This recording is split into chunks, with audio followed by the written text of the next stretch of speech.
All right, first, before I start, I'd like to thank Karen Davis and Hope for organizing such an amazing conference and having such a provocative theme this time. I think it's really pretty ambitious to bring religion into the discussion of animal rights. I feel like this is not working. Is it working out? It is? Okay, good. All right. So yeah, I guess Hope gave me a pretty brief intro, but I would like to preface that a little bit by saying that in my 20s, like a lot of young people, I was searching for what I wanted my life to be about. And very early on, I became vegetarian and vegan, actually through Hope's influence, because she was friends with my sister, who then went vegan, then I went vegan, then everybody in my family went vegan.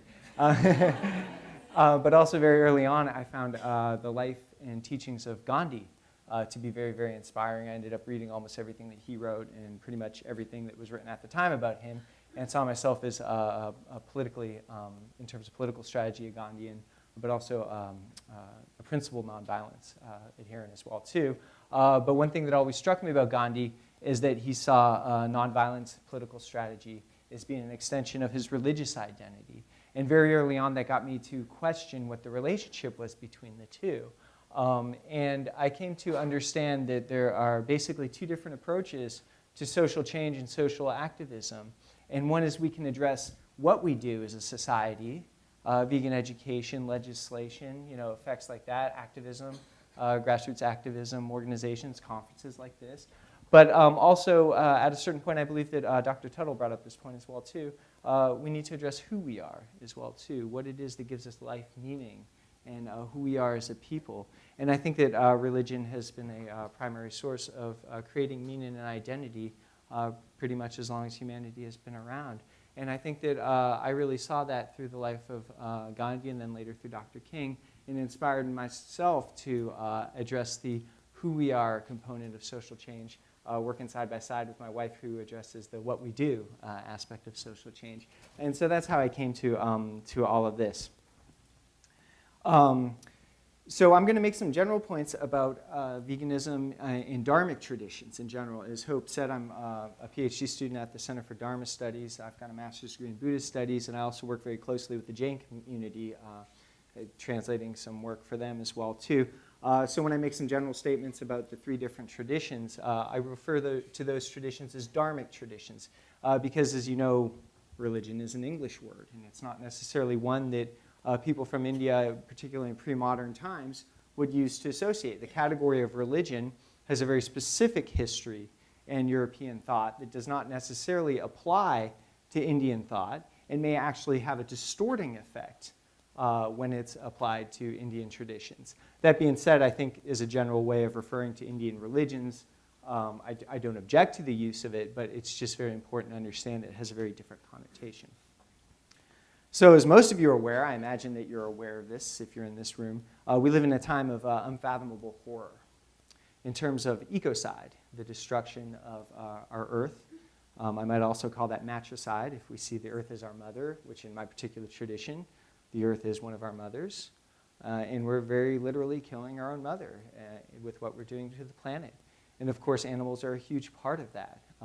I also, I'll qualify a few terms that I use. One of them is I refer to the animal holocaust.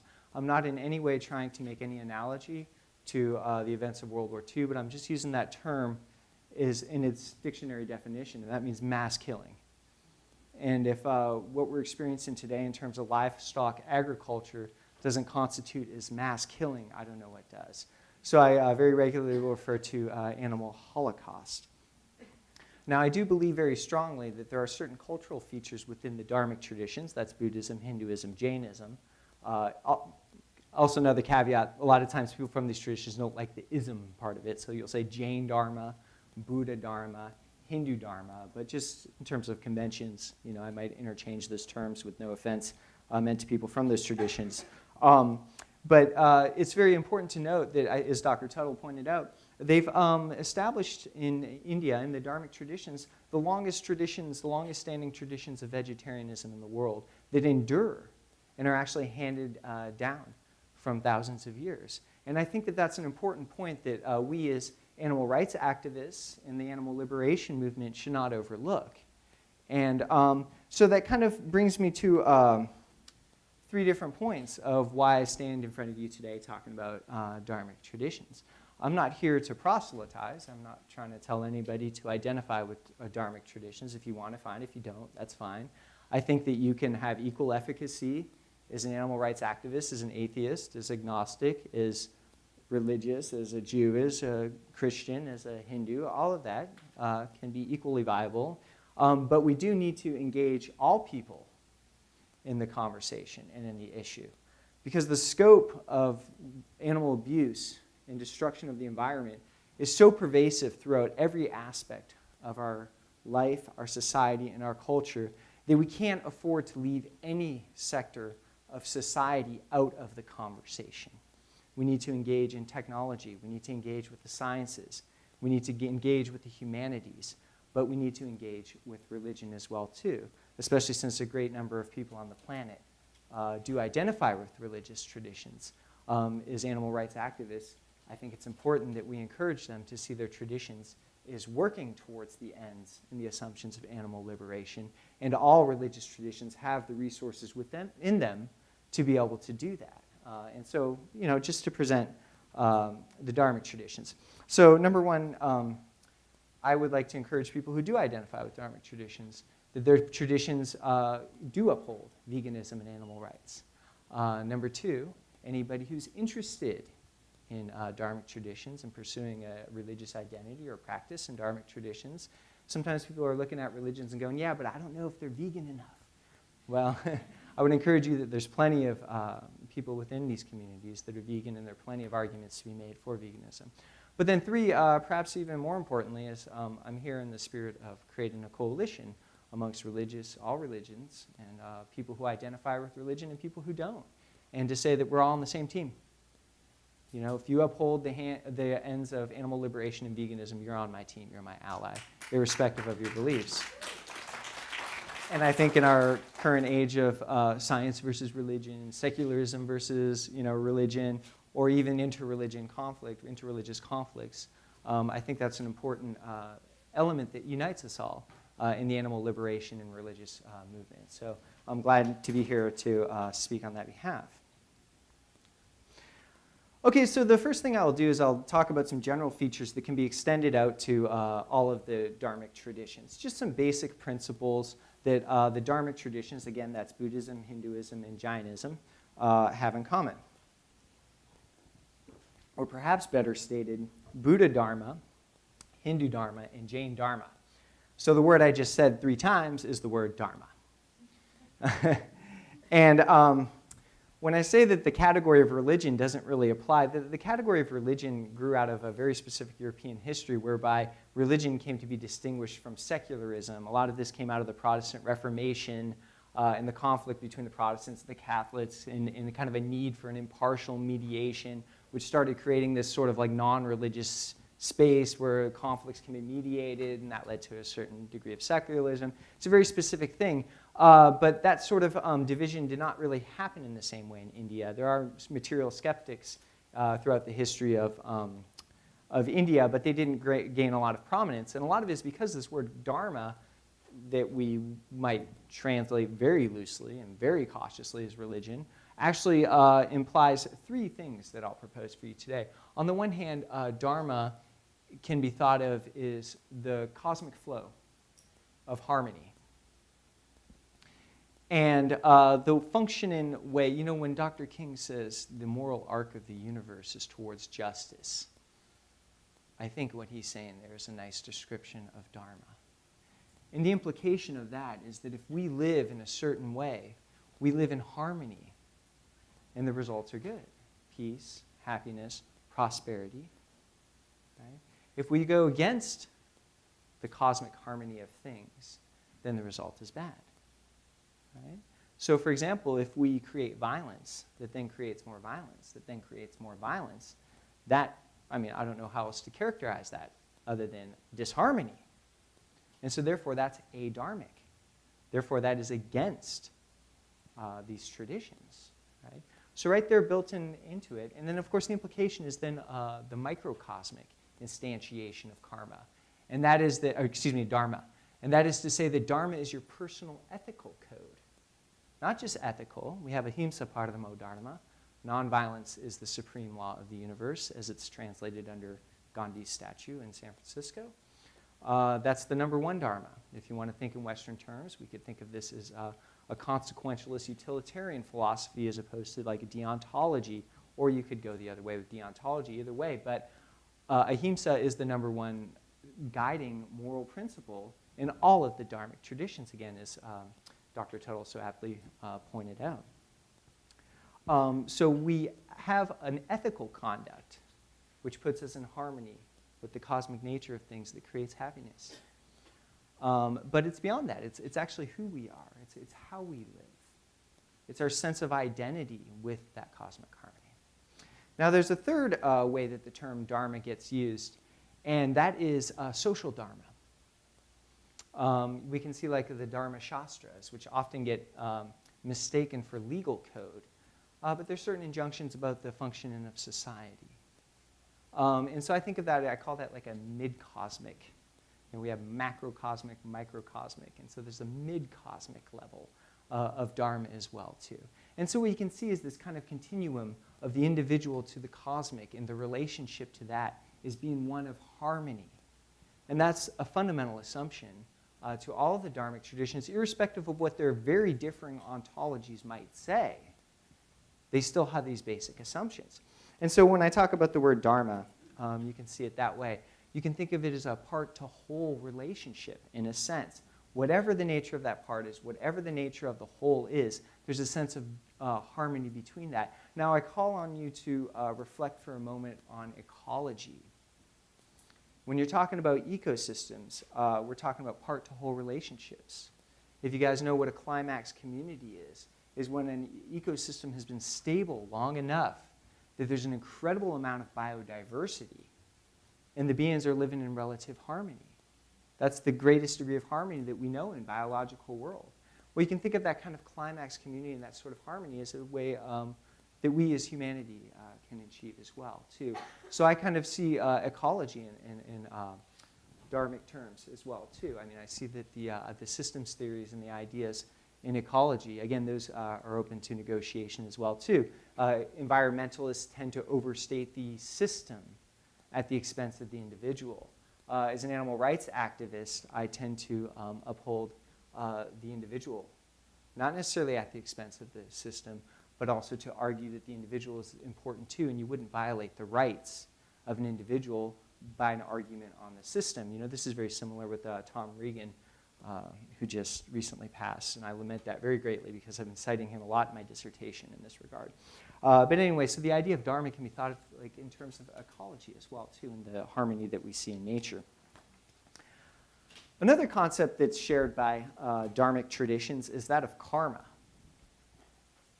I mean, karma is kind of a cool word because, like, everybody's heard it and everybody knows it. It's in the English dictionary at this point. And, you know, there's a lot of scholars who will, you know, scholars of Indology, who will really, like, you know, tirade about how, like, the colloquial use of karma gets used. It's like something bad happens and somebody does something bad and we go, yeah, that's karma, you know, like kind of almost a vindictive spirit or something.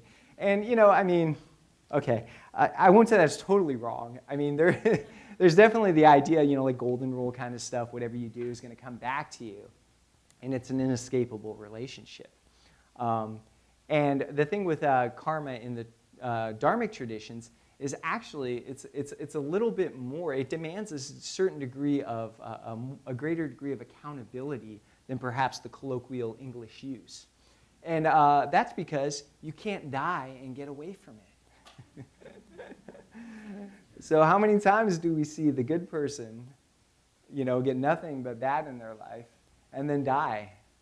And how often do we see the bad person get nothing but good in their life and then die? It's like they escape the whole system. This is known as the problem of theodicy. And the Abrahamic faiths have some very interesting responses to that. But in the dharmic traditions, theodicy is almost not really a problem because it's just assumed that it'll come back. Now, it's also important to understand karma in a way that you don't, like, kind of condemn people. You know, I guess is the example I did. You don't just look down on somebody who's in an unfortunate situation and say, oh, that's their karma, because guess what? You're next. And if you know that, then you're going to be much more likely to say, well, when I'm in that situation in the future, maybe next life, maybe the one after, which is almost inevitable, unless somehow I really am good with my spiritual practice in this life, which, don't assume you are, then I want somebody to behave to me in such a way. And so therefore, the obligation is always to help out. And there may be a critique that that's self-serving in a sense as well, too. But I would ask, well, you could say that about anybody who purports to care for others. I mean, at what point do you say that all altruism is self-serving? Actually, my father made that argument. He strictly disagreed with any social activism at all because he thought it was just an effort for somebody to aggrandize themselves and inflate their ego by thinking what a great person they are. Right? So I would say before anybody criticizes karma theory for being self-serving, I would say that that's a critique that could extend to any activism. But then also, how absurd is it to say that you care for others for your own self-serving purposes? I mean, you got to see that there's a certain circularity to there that, it doesn't really make much sense. So anyway, that's the karma theory aspect of this. And then, of course, that implies no eating of animals, no killing of animals. Right? If you're killing an animal, the Manava Dharma Shastra tells us for every animal that you kill, you will be reborn as many hairs as that animal had on their body. And I suppose it applies to feathers as well, too. But the idea that there's this abhorrent result of killing animals, this becomes a very, very powerful motif in early India. As Dr. Tuttle pointed out, this did largely start from the Buddhist and Jain communities. And we can credit that. In my own personal tradition, the Chaitanya Vaishnava tradition, we believe that the Buddha is an incarnation of Krishna. And that actually Krishna came down as Lord Buddha to stop people from killing animals. So in our tradition, Buddha is like the incarnation of God as an animal rights activist, more or less. So, I apologize if that's at odds with how Buddhists understand it, but hopefully they can understand that that's a flattering representation from our perspective. So by karma theory, by dharma theory, it is absolutely abhorrent to kill and hurt animals. It will bring nothing but disharmony to yourself, to society, and then, of course, through karma theory, there's no escaping it. So that's an important thing. And then, of course, naturally doing good things is good karma as well, too. Now, the next one that I would like to extend out to the Dharmic traditions is a concept. You guys have probably heard the word dharma and karma before, but this one's a little bit newer, and I'm trying to introduce this to the English lexicon. Hopefully in 20 years it'll be in the dictionary. But this is shramana, right? Shramana comes from a root shram, which means like to exert themselves. And the connotation of that word might be something to the effect of, I think I heard Starhawk say one time that who said spirituality was supposed to be easy? But the Shramana ethos was a multi-religious movement in ancient India, which carried with it various different assumptions.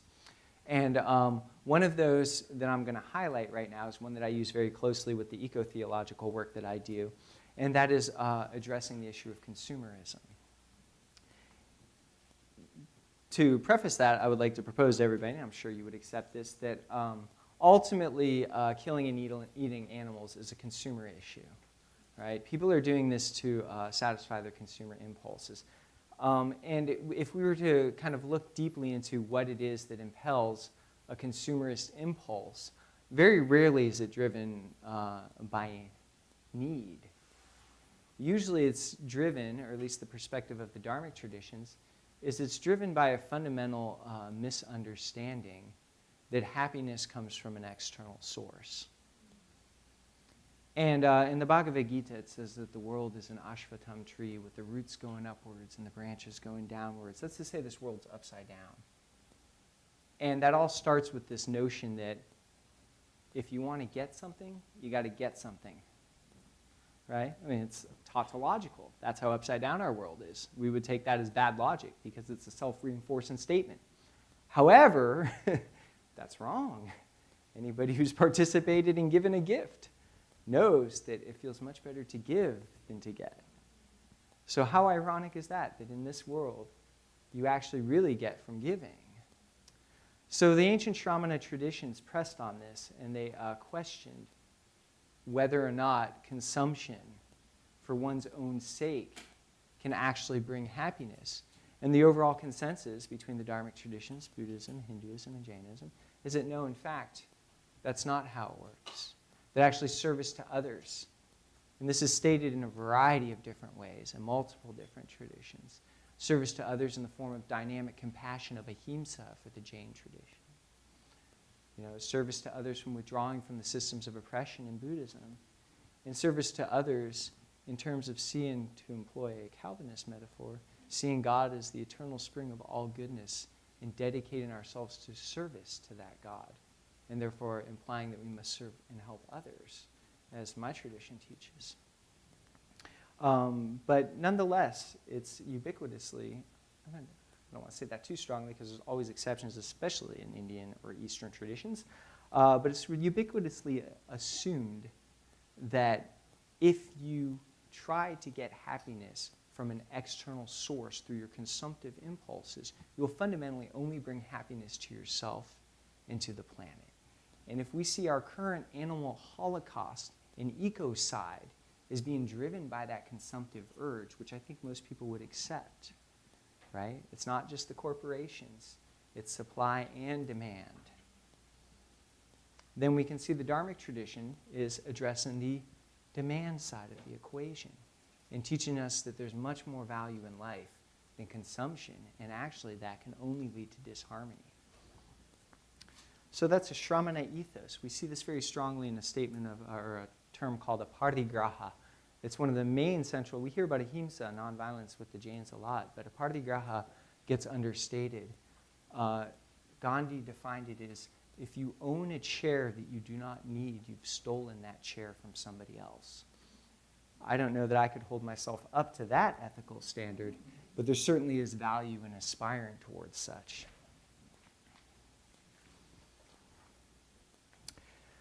So I guess we've been dancing around this ahimsa issue quite a bit, and I've between Dr. Tuttle and myself, we've defined it as nonviolence. I tend to think of it, instead of the absence of violence, is the presence of dynamic compassion, because there's a certain activity and a presence of compassion and caring, a deep-seated caring that the term implies.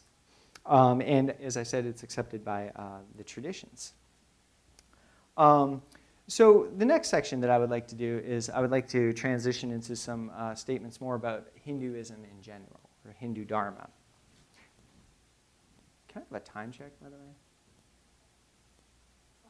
12 minutes. All right, cool. Gotcha. I need a 12-minute card. All right, that should be fine. Okay. So it's noteworthy, Dr. Tuttle pointed out that in East Asia, Buddhists are almost unanimously, or at least there's no excuse for eating meat in East Asian Buddhism. I actually have a stack of primary source references if anybody would like to look at textual references that say you can't use wool, you can't use honey, you can't use silk, you can't kill animals. It's all very strong in East Asian Buddhist teaching, and it's stated unequivocally in their most seminal works as well too. Situation's a little tougher in Indian Buddhism, but I've written papers about that, and I have a lot to say about that, so if anybody wants to talk about that. So there's a complicated relationship between Buddhism and meat-eating and vegetarianism, where there's a lot of vegetarian and veganism in Buddhism, but then there's other sources that, like Southeast Asian Buddhism, that does not necessarily follow that. I'd be happy to talk about that. You'll have to catch me at a different time. Meat-eating is just forbidden in Jainism. Not much to talk about there. Now, with Hinduism, it's said that not a majority of Hindus are even vegetarian, but we can say that it's definitely the norm to be aspired towards within many versions of Hinduism. Keep in mind that Hinduism is probably 1,000 or more different religions. When I say something like Hinduism, you can have completely different teachings within it. But as a general statement, it's kind of striking considering that diversity, that there is such an agreement about not killing and eating animals. Whether everybody is able to live up to that norm is a different story. So I'm glad that Will Tuttle in some ways gave the floor to me when he says he will not touch the issue of dairy in India, because that's exactly what I would like to touch upon here. I want to do this actually kind of in a way to instantiate constructive theology The thing with religion is not a stagnant thing that exists in the past, and the value of our religious practice is only valuable insofar as it compares to the stagnant past. That's actually called fundamentalism, right? And that's only one approach.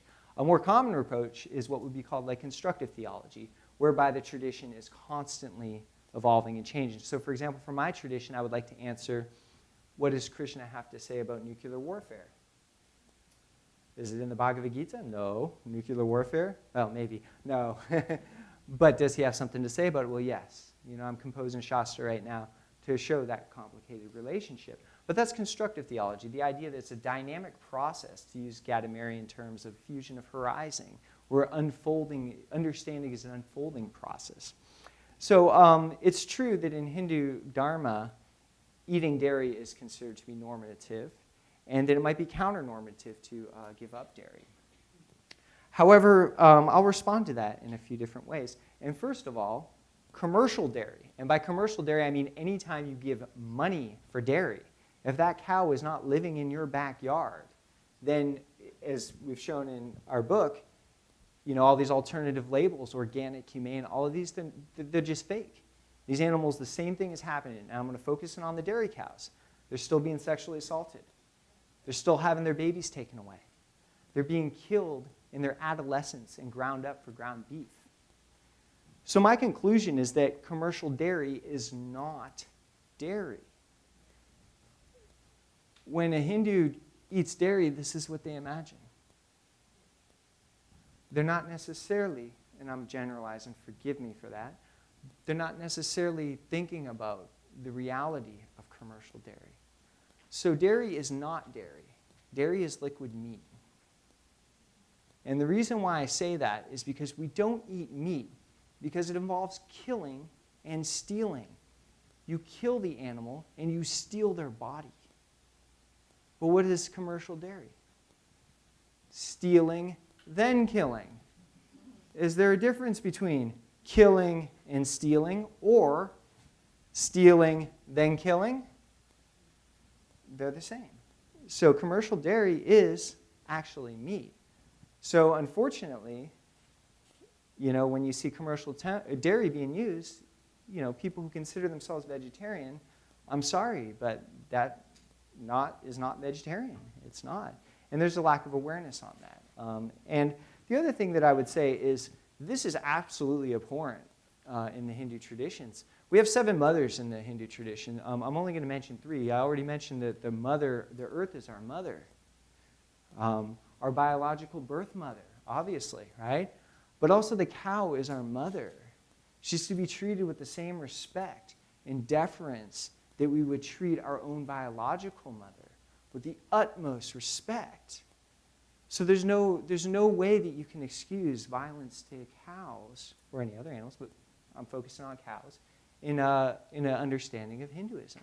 That may not have been the case in some distant past where dairy production was like you cuddle with the cow. I don't know. I'm not going to go into that. I don't support that. But people who only eat that kind of dairy, they're allies, not enemies.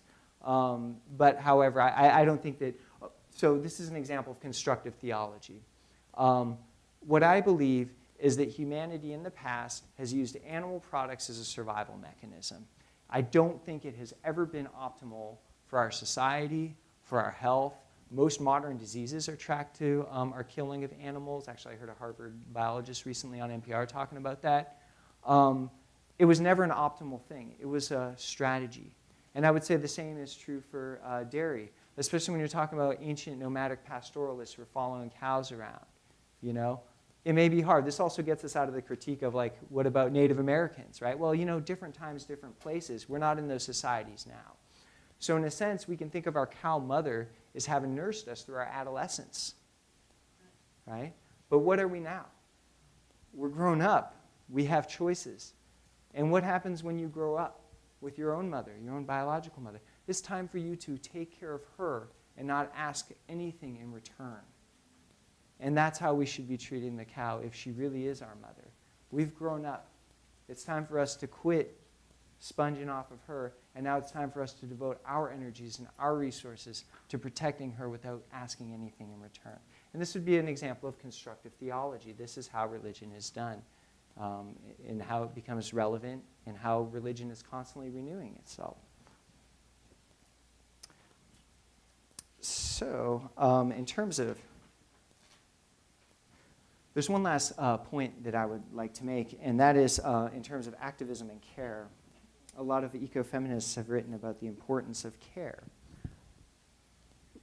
I think we in the animal rights movement have a lot of insight into this because we can see the arc of the animal rights movement. I don't want to posit it beginning with Peter Singer, but Peter Singer was certainly one of the seminal thinkers in the modern animal rights movement.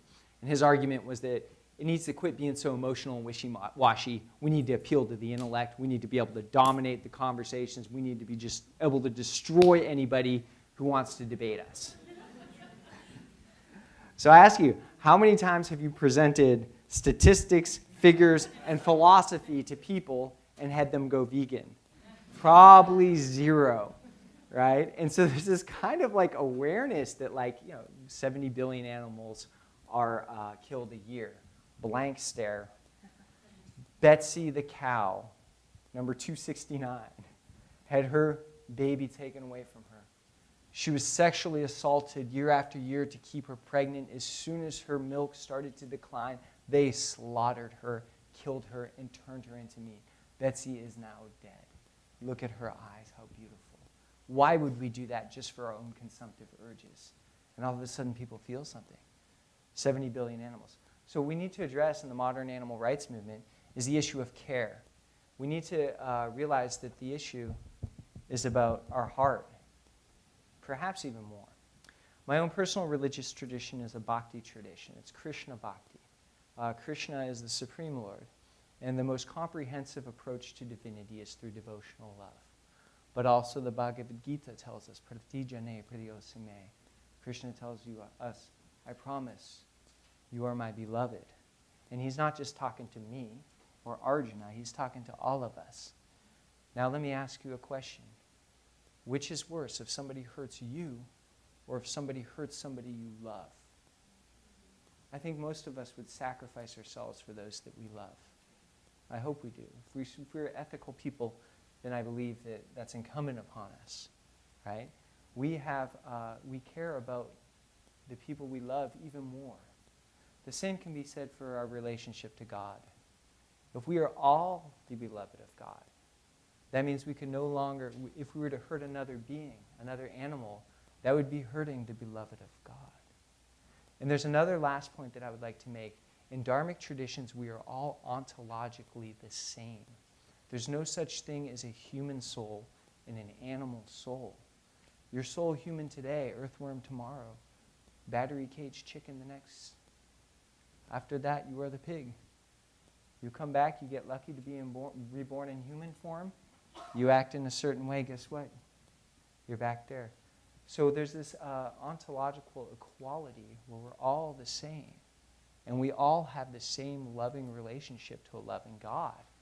And therefore, it's incumbent upon us to care about other beings, to love other beings, especially since we're all expansions of the Supreme Lord of Krishna. So when I love other beings, when I love chickens, when I love the cows, I'm loving God. Okay, thank you very much.